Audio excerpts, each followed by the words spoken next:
This is part 1 of our new series, King Leopold's Ghost. We also post the full-length videos on our YouTube channel. Before a single European drew a line on a map, the heart of Africa was teeming with ancient and complex civilizations. For centuries, the basin of the Great Congo River was home to sophisticated kingdoms like the Congo, the Luba, and the Lunda. They had established intricate trade networks, complex systems of law, and produced art of breathtaking beauty. This was a land with its own history, its own culture, and its own people. It was not empty. It was not dark. It was not waiting to be civilized. But across the ocean, in the small, quiet country of Belgium, a king named Leopold II was consumed by a deep and venomous envy. He saw the vast colonial empires of Britain and France and felt inadequate.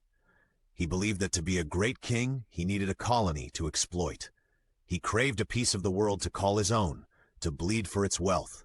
Since he was too late to conquer a colony with armies, he decided to steal one with lies. Leopold launched one of the most cynical public relations campaigns in history.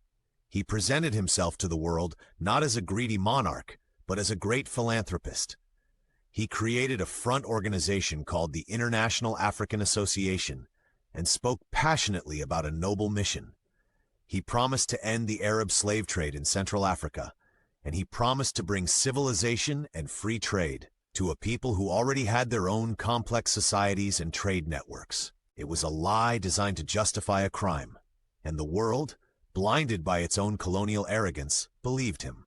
At the Berlin Conference of 1884, the great powers of Europe and the United States officially handed over the entire Congo basin not to the country of Belgium, but to Leopold himself, as his own personal property.